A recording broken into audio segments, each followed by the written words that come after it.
양재원 원장님이 설명을 하셨다시피 창출은 습기라는 데 포인트를 맞추고 처방을 해야 됩니다. 그래서 증상이 무거운 증상이라든지 몸이 나른하다든지 안 그러면 어떤 신체 부위나 이런 부위가 붓는다든지 그다음에 소화력이 떨어진다든지 이런 환자들한테 쓰면 굉장히 좋은 약제이고요.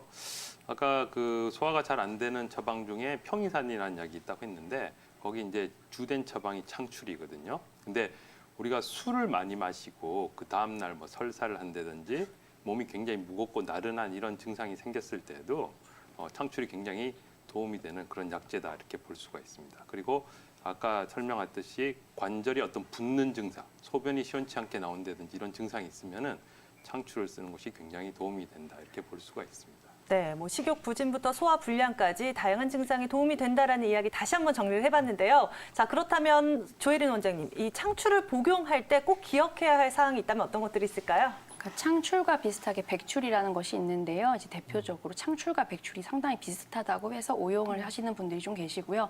네, 쉽게 설명하면 창출은 습을 말려주는, 건조해주는 기능이라고 생각해 주시면 되고요. 백출은 습을 말려주는 기능은 하지만 오히려 소화 기능을 조금 도와주거나 보호해주는 기능도 같이 해주고 있습니다.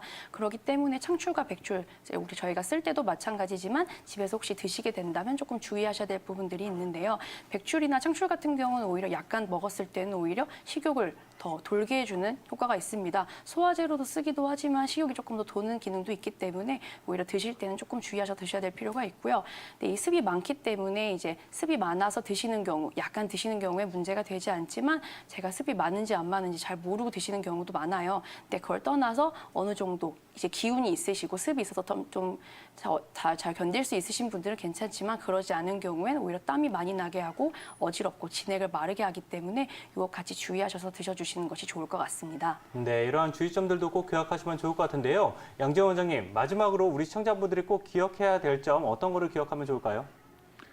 네, 창출 같은 경우는 아무래도 가장 이렇게 약성이 이렇게 강한 약제 중에 하나입니다. 그리고 동통성 질환에 아주 효과가 이렇게 뛰어납니다. 그래서 할머니들 보시면은 무릎이 이렇게 마르고 이렇게 붓고 아픈 분들이 많습니다. 예, 이런 분들 같은 경우는 오히려 이렇게 계속 이렇게 주사를 맞아서 더 안 좋은 경우가 이렇게 많기 때문에 그러지 마시고 한의원에 내원하셔가지고 이렇게 창출 이렇게 군약이 된 이렇게 약제를 이렇게 처방해서 복용하시면 많이 도움이 될 것 같고요. 그리고 이런 약제 같은 경우는 또 단방으로 쓰게 되면은 또 이렇게 무릎을 이렇게 치료하는 효과가 이렇게 많이 이렇게 없고 앞서 말씀드렸듯이 눈을 맑게 하는 효과가 있습니다. 그렇기 때문에 뭐 학생들 같은 경우 요즘 이렇게 눈 나쁜 이렇게 사람들이 많지 않습니까?